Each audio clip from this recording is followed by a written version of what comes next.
Hello 11th class students.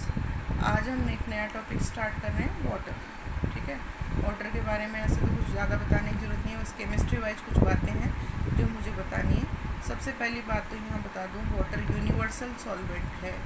कभी भी water की बात करें तो वाटर हमेशा किसी भी सॉलिड को अपने अंदर डिज़ोल्व करने की कैपेसिटी रखता है, मेनली आयनिक कंपाउंड्स। ठीक है, वाटर की जो शेप है वो देखो, ऑक्सीजन के साथ दो हाइड्रोजन बॉन्डेड रहते हैं, इनके बीच में जो बॉन्ड एंगल होता है वो 104.5 डिग्री का होता है और इसके साथ दो इलेक्ट्रॉन पेयर फ्री रहते हैं। ये वाटर की शेप है। ठीक है, अब वाटर में हम हाइड्रोजन बॉन्डिंग के बारे में पढ़ेंगे। वो देखो यहाँ पे वाटर में देखो बेटा, ये हाइड्रोजन बॉन्डिंग क्या होती है। हाइड्रोजन बॉन्डिंग होती है कि एक मॉलिक्यूल का हाइड्रोजन और दूसरे मॉलिक्यूल का इलेक्ट्रोनेगेटिव एलिमेंट अट्रैक्शन फोर्स से अपनी एक दूसरे के साथ अट्रैक्ट होते हैं। देखो डॉट डॉट लाइन दिख रही है, ये वाली लाइन, ये वाली लाइन, ये वाली। तो इस बॉन्ड को बोला जाता है हाइड्रोजन बॉन्ड, और इस कारण मॉलिक्यूल एक दूसरे के पास आते हैं। जैसे ये एक मॉलिक्यूल है वाटर का, ये दूसरा मॉलिक्यूल है, ठीक है, ये तीसरा मॉलिक्यूल है, ये एक दूसरे के पास आते हैं और वाटर लिक्विड फॉर्म में रहता है।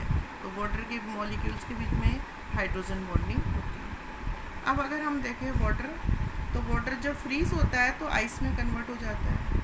आइस में जब कन्वर्ट होता है तो वाटर मॉलिक्यूल्स के बीच में जब वे एक दूसरे के पास आते हैं मॉलिक्यूल, तो बीच में केज लाइक स्ट्रक्चर बन जाता है, जगह खाली रहती है। और जगह खाली रहने के कारण यहाँ पे उसकी डेंसिटी कम हो जाती है आइस की। ये मैंने लिखा हुआ है, आप समझ लेना। आइस की डेंसिटी कम होने से आइस वाटर के ऊपर फ्लोट करती है। ठीक है, तो density of ice is lower than that of liquid water and ice float on the water. ये मैंने पूरा समझाया हुआ है, आप उसको लिख लेना नोट्स के अंदर। जैसे वाटर आइस मेल्ट होती है तो वाटर मॉलिक्यूल एक दूसरे के पास आते हैं और पास आने से डेंसिटी ज़्यादा हो जाती है और ये जो जगह थी, वेकेंट स्पेस थी आइस के अंदर, वो ऑक्यूपाई हो जाती है। ठीक है, अब वाटर की प्रॉपर्टीज़ देखें तो वाटर की प्रॉपर्टीज़ में सबसे पहली प्रॉपर्टी है वो एम्फोटेरिक कैरेक्टर, यानी वाटर एसिड और बेस दोनों की तरह बिहेव करता है। एम्फोटेरिक होता है जिसमें मॉलिक्यूल दोनों तरह से बिहेव करे, एसिड की तरह भी बिहेव करे और बेस की तरह भी। जैसे एक रिएक्शन मैं आपके सामने रख रही हूँ। पहले तो एसिड और बेस की थ्योरी बता दूँ। ब्रॉन्स्टेड थ्योरी है, नई थ्योरी है 11th क्लास की। जो कंपाउंड H+ आयन देते हैं वो एसिड और जो गेन कर लेते हैं वो बेस होते हैं। ध्यान रखना, OH आयन का कॉन्सेप्ट नहीं है यहाँ पे। According to Bronsted theory, those compounds which give H+ ions are called acid and those compounds which accept H+ ions are called base।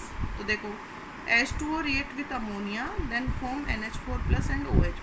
अगर हम वाटर की कंडीशन देखें तो वाटर इसमें कन्वर्ट हो चुका है।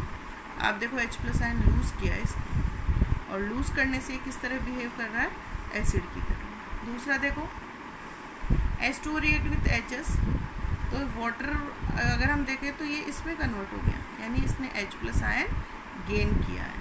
तो जो H+ आयन गेन करता है वो बेस, और जो जो लूज़ करता है वो एसिड। तो वाटर दोनों तरह से बिहेव करता है। अगर हम कहें दो मॉलिक्यूल वाटर के हों तो दो मॉलिक्यूल वाटर होगा तो एक एसिड की तरह बिहेव करेगा और एक बेस की तरह बिहेव करेगा। एक H+ आयन लूज़ करेगा और एक गेन करके एक कंपाउंड बनाएगा। ठीक है, तो वाटर की पहली प्रॉपर्टी है एम्फोटेरिक नेचर। दूसरी प्रॉपर्टी देखो, रिडॉक्स रिएक्शन, यानी वाटर ऑक्सीडाइजिंग एजेंट भी है और रिड्यूसिंग एजेंट भी। कैसे? Carbon react with water, CO+H2 बनता है। देखो, water convert into H2, lose oxygen, removal of oxygen is called reduction, और रिडक्शन हुआ तो ये एजेंट कौन सा हुआ, ऑक्सीडाइजिंग एजेंट। तो यहाँ ये प्रूव हो रहा है वाटर ऑक्सीडाइजिंग एजेंट। दूसरी रिएक्शन देखो, वाटर कन्वर्ट इनटू O2, यानी lose of hydrogen, hydrogen lose करना, ऑक्सीडेशन, और एजेंट कौन सा होगा, रिड्यूसिंग एजेंट। तो वाटर दोनों तरह से बिहेव करता है, ऑक्सीडाइजिंग एजेंट भी है और रिड्यूसिंग एजेंट भी है। डिपेंड करता है इसकी रिएक्शन किसके साथ हो रही है। ठीक है, वाटर की कई और भी रिएक्शन है, हाइड्रोलाइटिक रिएक्शंस, यानी वाटर कई कंपाउंड से रिएक्ट करके एसिड और बेस बनाता है, जो मैंने यहाँ बनाए हुए हैं। आपको यहाँ असाइनमेंट में मिल जाएगा, आप देख लेना इनको नोट्स। इनको समझाने की कोई ज़्यादा ज़रूरत नहीं है। अब आओ, हार्डनेस। देखो वाटर दो तरह का है, hard water and soft water. तो ऐसा नहीं है कि कोई छूने में हार्ड होता है या सॉफ्ट होता है, ऐसा नहीं होता। वाटर सॉफ्ट और हार्ड वाटर दिखने में एक जैसे होते हैं, लेकिन सॉफ्ट और हार्ड वाटर में डिफरेंस सोप से किया जा सकता है। अगर सोप वाटर के साथ लेथर्स बनाता है या झाग बनाता है या फोम बनाता है तो वो वाटर सॉफ्ट वाटर होता है। लेकिन अगर सॉफ्ट वाटर के साथ में फोम नहीं बनाता है, लेथर्स नहीं बनाता है, तो वो हार्ड वाटर होता है। तो सोप के साथ हम इसको डिफ्रेंशिएट कर सकते हैं, सॉफ्ट वाटर को और हार्ड वाटर को। अब बात यह है कि वाटर ही दो तरह से क्यों कन्वर्ट हो गया, सॉफ्ट और हार्ड में। उसकी कॉजनेस जो है वो ये है, कॉजेज जो है वो ये है कि वाटर के अंदर क्लोराइड, सल्फेट और बाइकार्बोनेट आयंस होते हैं, कैल्शियम एंड मैग्नीशियम के। इन आयंस के कारण वाटर हार्ड हो जाता है। अब इनके कारण हार्ड क्यों होता है और साबुन के साथ झाग क्यों नहीं देता है, तो मैं आपको एक रिएक्शन बताती हूँ सोप मॉलिक्यूल की। C17H35COONA ये सोप मॉलिक्यूल है। ये कैल्शियम क्लोराइड, देखो कैल्शियम के क्लोराइड से रिएक्ट करें तो एक स्कम बनाता है, ये आपके 10th क्लास में भी था, ठीक है। अगर मैग्नीशियम के सल्फेट से रिएक्ट करें सोप मॉलिक्यूल तो भी स्कम बनाता है, कार्डिवाइड पीपीटी।